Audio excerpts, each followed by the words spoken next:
les manipulations incessantes dont sont victimes les êtres humains de la part des gouvernants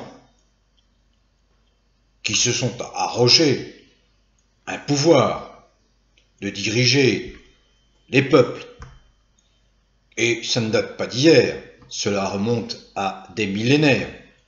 D'ailleurs, il serait intéressant de savoir pourquoi des individus prennent le pouvoir et imposent leur vision, leur autorité aux masses. Donc je disais que ces manipulations finissaient par passer inaperçues aux yeux des masses. C'est-à-dire ces manipulations de masse sont, vous savez, comme ces remèdes homéopathiques. Or, ils n'ont rien à voir avec les remèdes homéopathiques. Encore une fois, je ne conteste pas l'efficacité ou non des remèdes homéopathiques, mais simplement, vous l'avez compris, je veux parler d'un sujet important que j'ai traité il y a très exactement 1 an, et qui est la manipulation des masses. En m'appuyant sur des penseurs, sur des sociologues, hier j'évoquais Pierre Bourdieu, mais là je parle de Heidegger, Gunther Anders et de Serge Carfentan, qui a commis une synthèse, qui a rédigé une synthèse extrêmement parlante sur ce thème-là. Je vais y revenir. Je vais également parler d'un linguiste, mais qu'il faut considérer plutôt comme un grand penseur du XXe, fin du XXe et du XXIe siècle, de ce début du XXe siècle, Noam Chomsky, un homme controversé, mais qui a également abordé le sujet à travers une étude sur la fabrication du consentement et la manipulation des masses. Avant d'aborder carrément donc ce thème, ce que je veux dire en introduction, c'est que comme nous sommes baignés en permanence dans ce stress qui est né de cette manipulation constante, voulue, organisée par ceux qui détiennent les pouvoirs au sein des États, au sein des systèmes, nous finissons par oublier l'essentiel. Or, l'essentiel, c'est un enseignement de la philosophie bouddhiste qui est notre impermanence. Nous ne sommes pas permanents sous notre forme corporelle. Nous avons un temps limité à passer sur cette planète. Ce qui devrait déterminer nos modes de pensée. Or, que se passe-t-il? Eh bien, subissant constamment cette manipulation, nous finissons par oublier que nous sommes là pour apprendre, pour nous cultiver et pour répandre nos savoirs lorsqu'ils sont de nature à améliorer la condition matérielle, condition de vie, d'existence des êtres humains. Or, nous n'en faisons rien la plupart du temps, parce que nous sommes accaparés, du fait de cette manipulation des masses, nous sommes accaparés par un grand nombre d'actions nées de la futilité. C'est là où je vais entrer plus dans le détail.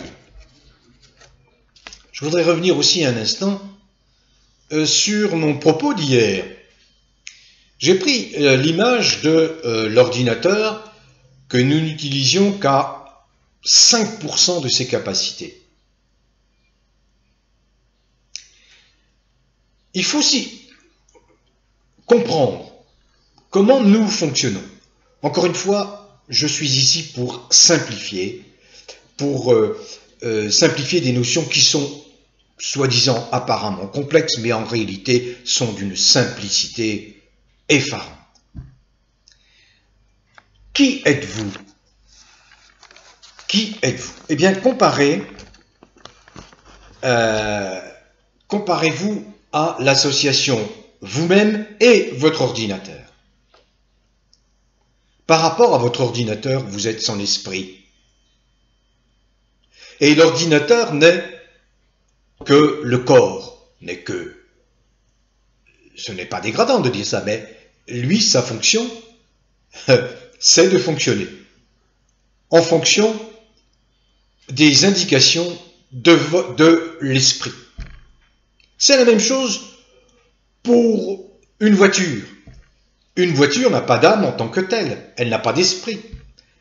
La voiture ne commence à vivre que lorsque vous mettez la clé dans le contact et que vous démarrez. À partir de là, la voiture commence à fonctionner. Eh bien, votre enveloppe charnelle, elle ne peut bien fonctionner que lorsque votre esprit est libre, qu'il ne subit aucune contrainte. Or, la principale des contraintes, et je reviens à la manipulation, eh bien c'est cette manipulation imaginée, organisée par des esprits extrêmement malveillants depuis des millénaires, ce n'est pas spécial, si vous voulez, spécifique à la période que nous vivons sous ce foutriquet Macron. Alors que disait donc, je vais entrer dans le vif du sujet, je vais commencer par Serge Carfentan et j'enchaînerai avec Noam Chomsky. Il me semble très intéressant que vous découvriez, pour ceux qui ne le savent pas encore, mais j'imagine que beaucoup connaissent les réflexions de Huxley ou Günther Anders ou Heidegger, dont s'est inspiré Serge Carfentan et également Noam Chomsky. Alors, voilà, début septembre 2018, voilà ce que je disais, m'inspirant d'un ouvrage rédigé en 1956 par Günther Anders, L'obsolescence de l'homme. Et je m'étais appuyé sur une analyse de Serge Carfentan. Tout ceci pourquoi? C'est parce que j'avais compris qu'on assistait avec l'arrivée de Macron à la tête de l'État français, on allait assister à une accélération de ce que j'ai nommé la cheptélisation des masses françaises. Vous connaissez cette histoire des moutons de Panurge. Vous savez ce qu'est l'esprit moutonnier. Eh bien, en examinant, si vous voulez, en analysant la campagne électorale à coût de dizaines de millions d'euros, la campagne électorale de Macron, je me suis dit, mais là, on va tout droit vers une intensification du phénomène moutonnier, c'est-à-dire de ce qu'on appelle les moutons de Panurge. On suit sans réfléchir. Voyez, il suffit que on manipule quand il faut et à dessein les masses pour que les masses se dirigent là où nous décidons qu'elles iront. Ça, c'est le souci permanent d'un Macron. il est, on l'a déjà dit souvent, répété, il est en permanence dans la com. C'est-à-dire, vous savez ce que j'ai coutume moi d'appeler, il est sans cesse dans l'écume. Vous voyez l'océan, les vagues. Bon, eh bien, elles forment une écume. Il y a le ressac, et effectivement, à un moment donné, vous avez des bulles qui se forment tout au long de la plage sur le sable. C'est l'écume. Et on veut vous faire croire que l'écume, c'est la vie. Alors qu'il y a les profondeurs océanes, abyssales, de 5000, 10 000 mètres, et qui existent, et on veut vous faire croire que ça n'existe pas. Donc on veut vous maintenir dans l'ignorance. Et voilà ce que j'ai ressenti donc il y a tout juste un an, en rédigeant un article qui s'appelle encore, la cheptélisation des masses, en m'appuyant donc sur les travaux de Serge Carfentan, lui-même s'étant inspiré de Aldous Huxley et Günther Anders. Des travaux de Serge Carfentan qui ont été publiés sur le site Philosophie et Spiritualité dans la leçon Sagesse et Révolte. On sent d'ailleurs dans ce texte de Serge Carfentan que je vais vous livrer l'influence donc de Günther Anders, un penseur autrichien, lui-même disciple de Heidegger et auteur de L'obsolescence de l'homme, écrit en 1956, un ouvrage qui trouve un écho singulier dans la période que nous vivons, en France en particulier. Un texte d'une brûlante actualité où une minorité s'est accaparé le pouvoir de cheptéliser, vous comprenez ce que je veux dire, de rendre les gens comme des moutons, capriniser, boviniser les masses humaines. Et je m'étais fait un devoir de le faire connaître, et là je vais vous le faire redécouvrir à travers le texte de Serge Carfentan. Voilà ce qu'il a écrit. Pour étouffer par avance toute révolte, il ne faut pas s'y prendre de manière violente. Les méthodes du genre de celles d'Hitler sont dépassées. Il suffit de créer un conditionnement collectif si puissant que l'idée même de révolte ne viendra même plus à l'esprit des hommes. L'idéal serait de formater les individus dès la naissance en limitant leurs aptitudes biologiques innées. Ensuite, on poursuivrait leur conditionnement en réduisant de manière drastique l'éducation pour la ramener à une forme d'insertion professionnelle. Un individu inculte n'a qu'un horizon de pensée limité, et plus sa pensée est bonne à des préoccupations médiocres, moins il peut se révolter. Il faut faire en sorte que l'accès au savoir devienne de plus en plus difficile et élitiste, que le fossé se creuse entre le peuple et la science, que l'information destinée au grand public soit anesthésiée de tout contenu à caractère subversif. Surtout pas de philosophie, précise bien Serge Carfentan. Là encore, il faut user de persuasion et non de violence directe. On diffusera massivement, via la télévision, des divertissements flattant toujours l'émotionnel ou l'instinctif. On occupera les esprits avec ce qui est futile et ludique. Il est bon, dans un bavardage et une musique incessante, d'empêcher l'esprit de penser. On mettra la sexualité au premier rang des intérêts humains. Comme tranquillisant social, il n'y a rien de mieux. En général, on fera en sorte de bannir le sérieux de l'existence, de tourner en dérision tout ce qui a une valeur élevée, d'entretenir une constante apologie de la légèreté, de sorte que l'euphorie de la publicité devienne standard du bonheur humain et le modèle de liberté. Le conditionnement produira ainsi de lui-même une telle intégration que la seule peur, je parlais hier de la peur qu'il faut éliminer, que la seule peur qu'il faudra entretenir sera celle d'être exclu du système et donc de ne plus pouvoir accéder aux conditions nécessaires du bonheur. L'homme de masse, ainsi produit, doit être traité comme ce qu'il est, un veau, et il doit être surveillé comme doit l'être un troupeau. Tout ce qui permet d'endormir sa lucidité est bon socialement. Ce qui menacerait de l'éveiller doit être ridiculisé, étouffé, combattu.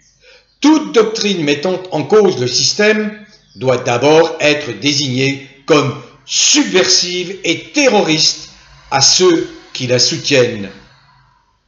Et ceux qui la soutiennent devront ensuite être traités comme tels. Serge Carfentan.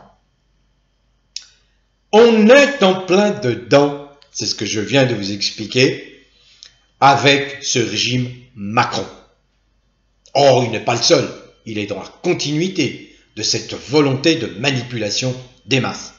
Alors, je vais poursuivre avec Noam Chomsky, un grand penseur, hein, au-delà du linguiste, hein, philosophe, grand penseur, polémiste, controversé parfois, mais manifestement un grand humaniste, un amoureux de la liberté. Noam Chomsky, pour qui ne le savent pas, et ce n'est pas un reproche, hein, on ne peut pas tout savoir dans la vie, hein, est quand même un des intellectuels les plus respectés. Là, je m'appuie sur une analyse qui est parue sur le site nospensées.fr, nospensées.fr, excellent site. Hein. Et ils me pardonneront de m'inspirer de ce qui a été écrit, puis ils ont repris eux-mêmes pratiquement l'intégralité de ce qu'a écrit Noam Chomsky à propos de manipulation des masses. Donc Noam Chomsky, écrit nospensées.fr, est l'un des intellectuels les plus respectés au monde. Ce penseur américain a été considéré comme le plus important de l'époque contemporaine, notamment par le New York Times.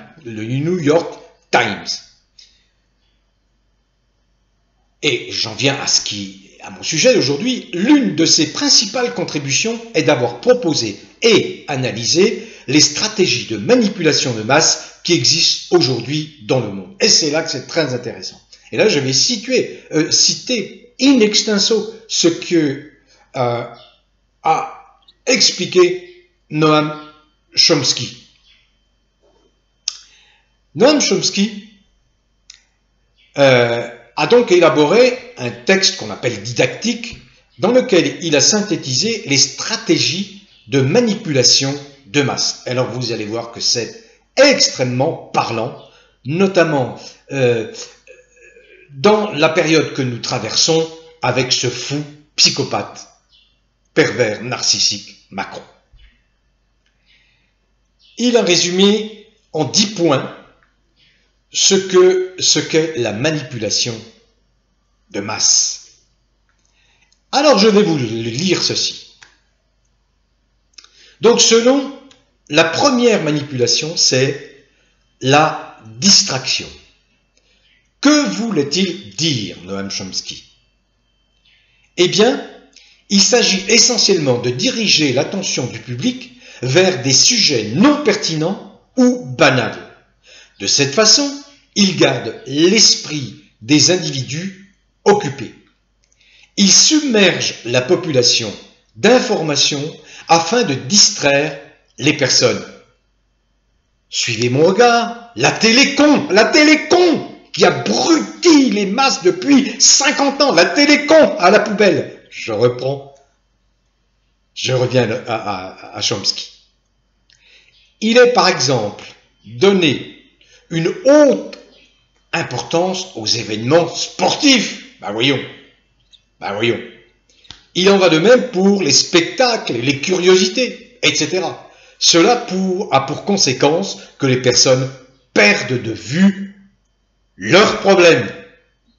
Vous me suivez? Deuxième stratégie. Problème, réaction, solution. Le pouvoir cesse parfois délibérément de traiter ou traite de manière déficiente certaines réalités. Il présente les choses aux citoyens comme un problème exigeant une solution externe et ils proposent eux-mêmes la solution. Il s'agit de l'une des stratégies de manipulation de masse destinées à prendre des décisions impopulaires. Par exemple, lorsqu'ils veulent privatiser une entreprise publique et diminuer intentionnellement ses services. En fin de compte, cela permet de justifier la vente. La gradualité. Il s'agit d'une autre de ces stratégies de manipulation de masse destinées à introduire des mesures que les personnes n'accepteraient généralement pas. Elle consiste à les appliquer peu à peu, de manière à les rendre pratiquement imperceptibles. C'est ce qui s'est passé, par exemple, avec la réduction des droits du travail. Des mesures ou des formes de travail ont été mises en œuvre dans différentes sociétés, lesquelles ont fini par présenter comme normal le fait qu'un employé ne bénéficie d'aucune garantie de sécurité sociale. On est en plein dedans. Avec ce Macron depuis 2 ans, voyez, qui saucissonne toutes les protections sociales françaises. Quatrième stratégie, différer. Cette stratégie consiste à faire croire aux citoyens qu'une mesure est temporairement préjudiciable, mais qu'à l'avenir, elle peut apporter de grands bénéfices à l'ensemble de la société et, bien évidemment, aux individus. L'objectif est que les personnes s'habituent à la mesure et ne la rejettent pas, en pensant au supposé progrès qu'elle apportera demain.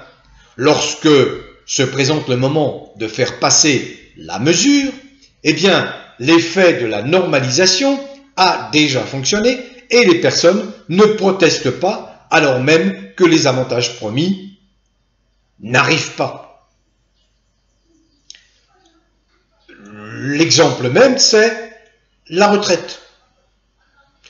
On ne va pas toucher aux droits des retraités, mais on annonce par avance aux futurs retraités que leurs droits vont être diminués drastiquement, à échéance de 5, 10 ans, 20 ans, le temps qu'ils s'habituent, qu'ils intègrent en fait cette régression sociale, cette régression de la protection sociale. Et ils finissent par l'intégrer. Cinquième stratégie, alors celle-là, j'ai enregistré beaucoup de vidéos et écrit beaucoup d'articles à ce propos, en traitant de l'abrutissement, de l'abêtissement via la télécon. La télécon, car la télé, je le répète, c'est un instrument d'abrutissement généralisé via la pub, via les émissions débiles. J'ai cité déjà des animateurs débiles, genre Hanouna, etc., etc. Bon. Donc, cinquième stratégie, infantiliser le public. Ah, ça, on vous prend pour des idiots, pour des imbéciles, pour des crétins. Ça, c'est du Macron tout plein, voyez. Ah, ça, il adore, hein. Pontifier, donner la leçon, faire penser aux gens qu'ils sont crétins, idiots, alors que c'est lui qui est un imbécile. Imbécile n'est pas une injure, hein. Infantiliser le public. Beaucoup de messages télévisés, donc, en particulier publicité, tendent à parler au public comme s'il s'agissait d'enfants. Ils utilisent des gestes, des mots et des attitudes qui sont conciliants et imprégnés d'une certaine naïveté. L'objectif est de surmonter les résistances des individus. Il s'agit de l'une des stratégies de manipulation de masse qui cherche à neutraliser le sens critique de la population. Je l'ai souvent évoqué, ce sens critique que nous possédons tous, mais qu'une minorité sait utiliser. Or, il faut l'utiliser en permanence, ce sens critique. Je ne dis pas le sens de la critique, c'est le sens critique. Le sens de la critique a un autre sens, hein, qui est péjoratif. Les politiciens emploient également ces tactiques, se montrant parfois comme des figures paternelles, d'une grande hypocrisie, j'ajoute, une grande hypocrisie, bien sûr. Les politiciens ont une obsession, c'est leur réélection, c'est tout. Donc ils pourront vous raconter n'importe quel mensonge, n'importe quelle baliverne, c'est ce qu'a fait Macron d'ailleurs, hein. En plus c'est une marionnette des ultra-riches. Je poursuis. 6e stratégie, recourir aux émotions. Le recours aux émotions. Oui, de quoi je parle, hein. On va faire pleurer dans les chaumières, hein, sur des événements qui n'ont pas, que l'on vit au quotidien et qui, moi je me souviens, il y a une 50aine d'années, entraient dans la banalité de la vie. Bon. Alors les messages qui sont connus à partir du pouvoir n'ont pas pour objectif l'esprit critique des individus, bien sûr. Hein, on ne veut pas réveiller l'esprit critique des individus, je viens d'en dire un mot. Ce qu'ils cherchent, hein, ces messages, ce pouvoir macronien, par exemple, eh bien ce qu'ils cherchent principalement, c'est de générer des émotions et atteindre l'inconscient des individus. Je vous en ai parlé du fonctionnement de l'inconscient. L'inconscient, c'est ce qui est relié directement à l'esprit, à votre entité réelle. Voyez, c'est ce qui imprègne votre esprit. Donc, ce qu'ils cherchent principalement est de générer des émotions et atteindre l'inconscient des individus. Par conséquent, beaucoup de ces messages sont remplis d'émotivité. Je vais prendre une image, l'inconscient c'est comme une éponge. C'est l'éponge, voyez, qui va vibrer de façon à influencer votre esprit, à perturber votre esprit, à obscurcir, si vous voulez, un esprit qui n'est pas baigné dans la lumière. J'espère que vous me suivez. Bon. Eh bien, par conséquent, beaucoup de ces messages sont remplis d'émotivité. Or, attention à l'émotivité. Attention à l'émotivité. Vous pouvez créer un climat volontairement d'émotion en vous plaçant devant un beau film, en écoutant de la belle musique qui vous plaît, parce que ça va vous permettre d'évacuer le stress, de vous mettre dans un état de détente, d'entrer dans une forme de méditation sereine. Donc le but de ceci est de créer une sorte de court-circuit avec la part la plus rationnelle de l'individu. Le contenu global du message est capturé grâce aux émotions, non ces éléments spécifiques. La capacité critique s'en trouve dès lors neutralisée. Et c'est bien ça l'obsession de Macron. Neutraliser la capacité critique des gens. Voilà pourquoi il multiplie les interventions de diversion. Hier, j'en ai évoqué une, hein, qui serait de nature à susciter l'émotion, les violences conjugales. Et il envoie au front la plus imbécile de ses ministres, la Schiappa. Bon, traduction en italien, Schiappa, c'est pas glorieux. Hein. Schiappa, ça veut dire qu'elle est un peu neuneux, quoi. Hein. Bon. 7e élément de la stratégie de manipulation de masse, créer des publics ignorants. Il faut garder les personnes dans l'ignorance, et c'est l'un des objectifs du pouvoir macronien en l'occurrence. L'ignorance signifie ne pas donner aux personnes les outils nécessaires pour qu'elles puissent analyser la réalité par elles-mêmes. Voilà pourquoi, j'ajoute, ça bat une chape de répression contre l'Internet, contre la parole libre, contre des individus comme moi. Je ne suis pas le seul, bien sûr. Parce que nous sommes dans la démarche totalement inverse, c'est-à-dire ouvrir tous les canaux du savoir, de la connaissance, à tous, pour que cet esprit critique redevienne vivant, réactif. Eux, c'est-à-dire Macron, c'est tout l'inverse, tout le contraire. L'ignorance, donc, signifie ne pas donner aux personnes les outils nécessaires pour qu'elles puissent analyser la réalité par elles-mêmes. On est en plein dedans.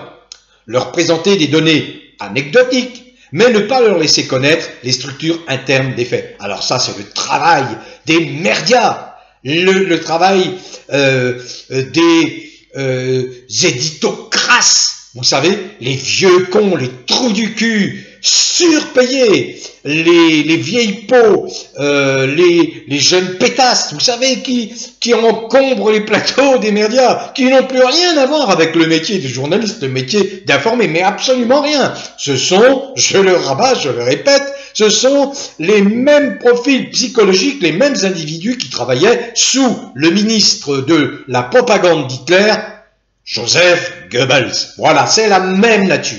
Donc, aucune crédibilité. Et vous avez vu ma joie hier de vous annoncer ce qui se passe avec BF Mère de TV, qui est d'ailleurs, qui va avoir maille avec la justice, parce que il y a une enquête judiciaire à propos d'évasion fiscale qui concerne BF Mère de TV, ça j'ai oublié de vous le dire hier, mais il y a également la chute régulière de l'audience et surtout des réseaux tels que Free, tels que Orange, qui coupent la retransmission de ces émissions archi-merdiques de propagande, de désinformation au service de Macron. Voilà. Voilà. Ça, c'est mon grain de sel. Je le rajoutais à ce 7e point de la stratégie. J'arrive à la fin. Pardonnez mon propos un peu long, mais je trouve que c'est intéressant.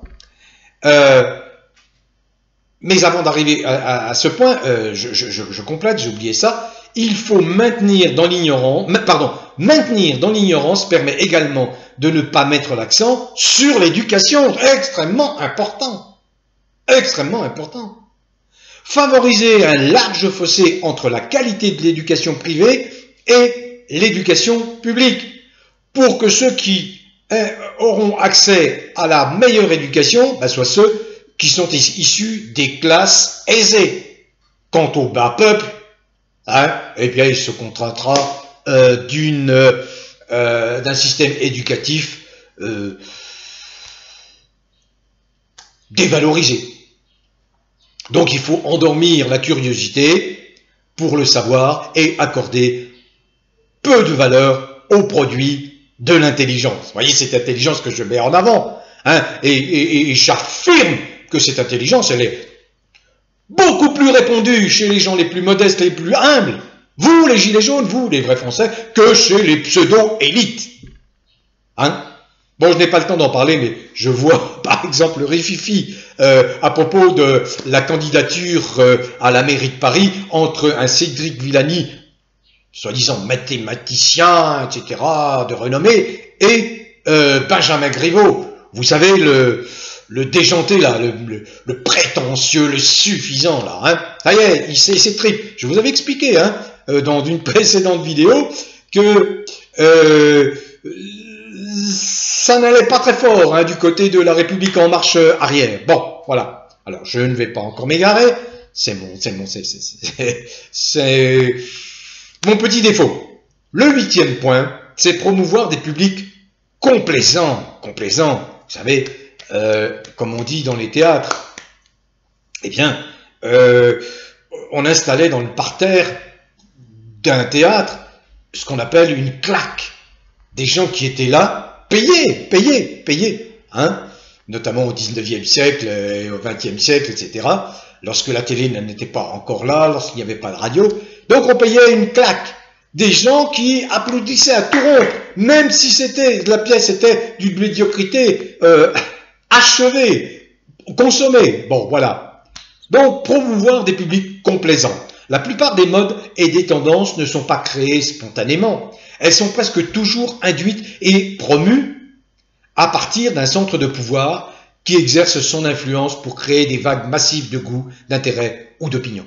Là, ça a été un combat depuis très longtemps. J'ai écrit à propos de cette couleur noire vestimentaire qui a envahi depuis 10-15 ans la France. Ce qui fait que quand on arrive de l'étranger, on a l'impression que tout le pays est en deuil. Mais pour Dieu, mesdames et messieurs, jetez ces vêtements noirs tristes que des créateurs, je suis désolé, homosexuels qui n'aiment pas la beauté féminine, puisque vous êtes des rivales, ont imposé Et ça fait les affaires du pouvoir, de tous les pouvoirs, de voir que la tristesse, la mélancolie, la morosité se répand partout en France. Allez à l'étranger, voyez comme il y a des couleurs lumineuses, notamment en Amérique du Sud, notamment en Inde, notamment en Asie du Sud-Est, notamment en Afrique. Eh bien non, non, non, non. En Europe, notamment en France, on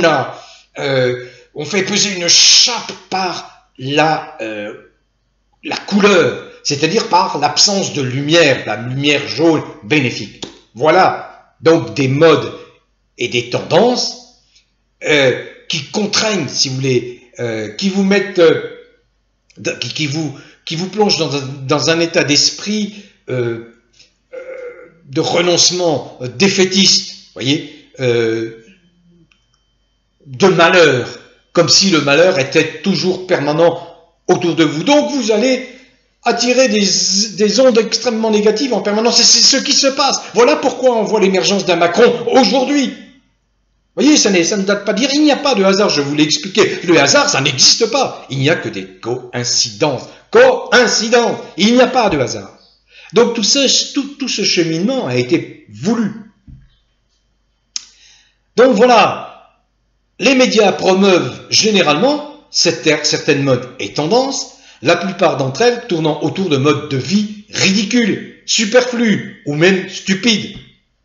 Ils persuadent les personnes que se comporter de telle manière est ce qui est à la mode. Alors le phénomène de mode, il n'y a rien de plus abrutissant, d'avilissant, de lobotomisant, hein, ces phénomènes de mode, vous savez, c'est des gens artificiels, superficiels, encore une fois, ça n'est que l'écume, quoi. Il n'y a aucune profondeur, aucune réflexion, aucune méditation sur ce que nous devons faire pendant le laps de temps où nous séjournons dans notre enveloppe charnelle sur cette merveilleuse planète qui est menacée par précisément ces gens-là, ces gens de la futilité. Et Macron en fait partie. Regardez-le s'enlacer avec ces gens, hein, ces beaux, ces effets là qu'il tient par la taille. Vous voyez, c'est ça Macron. Ce sont les déviants. Et j'ai également rédigé et enregistré une vidéo qui a été censurée à propos de la menace de ces déviants à l'échelle planétaire. Et bien sûr, je ciblais l'un des principaux déviants, bon, qui veut nous imposer des lois contre nature, je ciblais donc Macron.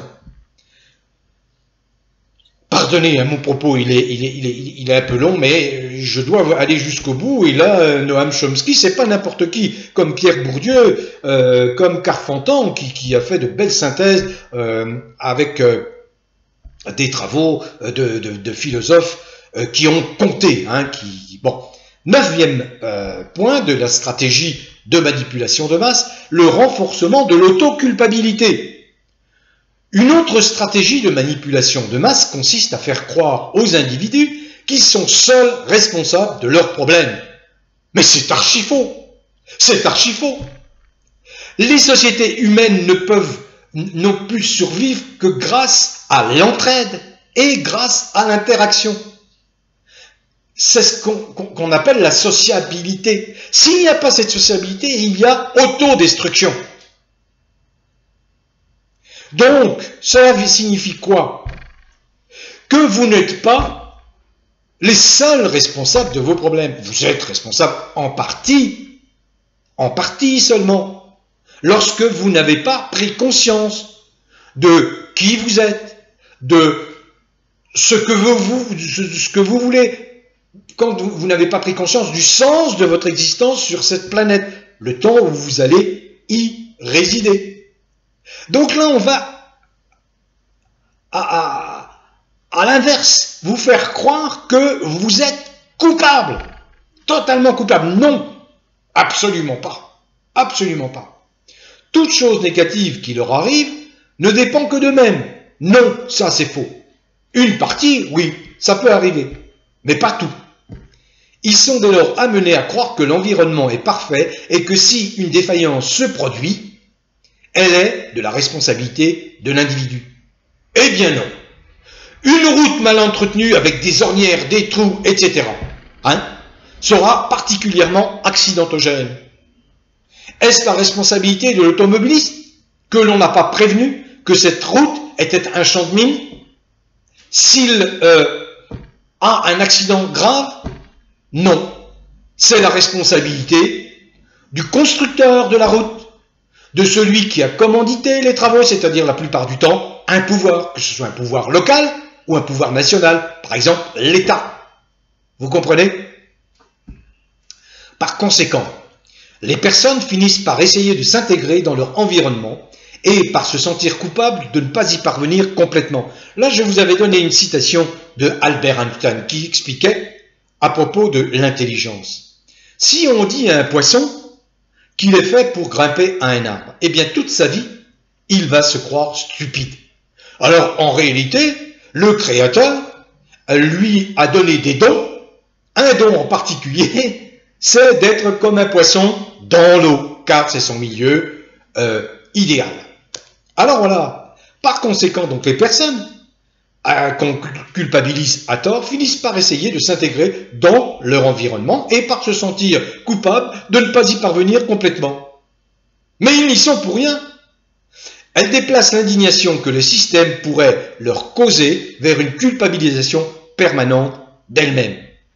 Arrêtez de vous sentir coupable, vous n'êtes pas coupable. Le seul reproche que vous pouvez vous faire, c'est de ne pas travailler vers la prise de conscience, vers l'acceptation du sens de votre vie. Voilà. Mais ça, c'est très personnel, c'est très intime. Mais à partir du moment où vous êtes dans votre auto-découverte, alors il n'y a pas de culpabilité. Vous allez réaliser de belles choses, de grandes choses. Vous allez dégager des énergies positives que vous allez combiner avec tous ceux qui sont dans votre état d'esprit. Enfin, j'en termine en vous demandant pardon pour la longueur de mon propos. 10e et dernier point, une connaissance approfondie de l'être humain. Alors, ça rejoint ce que je viens de vous dire. Au cours des dernières décennies, la science a réussi à collecter une quantité impressionnante de connaissances sur la biologie et la psychologie des êtres humains. Hier, je vous parlais des découvertes fabuleuses de la physique quantique, c'est-à-dire de l'infiniment petit, ce qui rejoint la forme la plus élevée de spiritualité, d'accord? Ou de spiritualisme. Eh bien, tout ce patrimoine, ses pouvoirs, notamment Macron, ses vertus, à ce qu'il ne soit pas accessible à ce que la plupart des personnes n'y aient pas accès.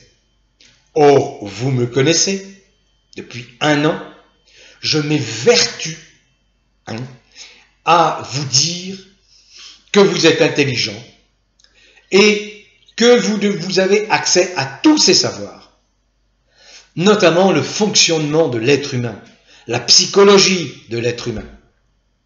Je n'ai de cesse de ponctuer au fil du temps mes interventions de cette nécessité de bien savoir que vous n'êtes pas des automates, que vous êtes des êtres conscients et que derrière cette conscience, il y a tout un mécanisme, et qu'il y a un esprit, et que cet esprit est extrêmement puissant. C'était le thème hier de ma vidéo. Or, bien évidemment, ceux qui ont le pouvoir, comme Macron, font tout pour vous cacher cette vérité. Parce qu'à partir du moment où vous prenez conscience de cette puissance, comme je l'ai dit hier, eh bien cette conscience qui devient collective, devient une force phénoménale. Conscience de la présence du mal, conscience qu'il faut tuer le mal. Et c'est ce que redoute bien sûr Macron aujourd'hui. Et à partir du moment où il y aura cette convergence des consciences, de millions de consciences, ça développera une énergie, je vous dis, une énergie fabuleuse. Voilà. Bon. Eh bien, j'ai été bavard, un peu long. Je voudrais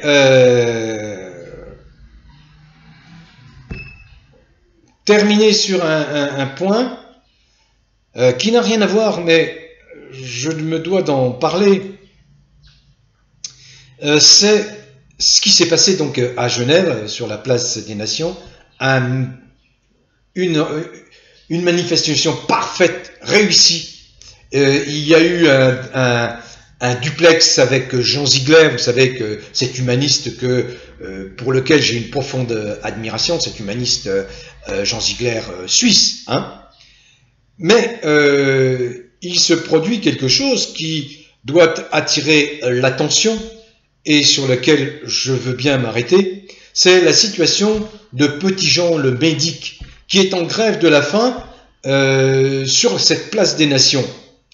Il en est à son 23 jours de grève qu'il a entamé bien sûr pour contester pour les violences d'État décrétées, décidées, ordonnées par Macron. Petit-Jean a 49 ans. Il sera reçu par la haut-commissaire aux droits de l'homme, Michelle Bachelet, mardi prochain, donc pour parler des violences policières dans les manifestations.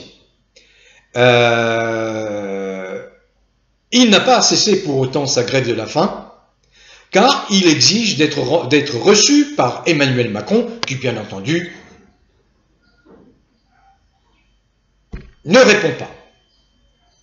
Alors il sera aujourd'hui, vendredi, hein, à Évian, pour une réunion franco-allemande avec Bruno Le Maire.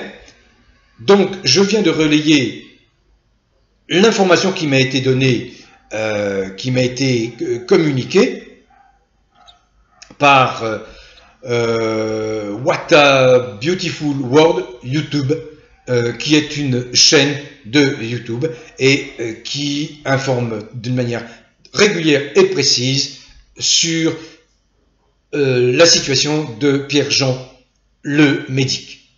Voilà, je mettrai un lien sur la présentation de cette vidéo. Une fois encore, pardonnez la longueur de mon propos d'aujourd'hui, mais encore une fois, moi je ne suis pas de ceux qui considèrent que les gens simples sont des imbéciles, tout au contraire. Donc, j'estime que vous avez droit à ce genre de développement qui n'est pas réservé à ces pseudo-intellectuels, vous savez, ces intellectualistes méprisants, suffisants, qui vous prennent de haut, qui vous prennent pour des crétins, alors que ce sont eux les crétins. Encore une fois, là, je n'attaque pas les vrais intellectuels, ceux-là, je les adore, hein, je les recherche, je parle des érudits, etc. Voilà, bon vent aux vrais Français, bon vent aux gilets jaunes, où que vous vous trouviez. Bon vent à tous.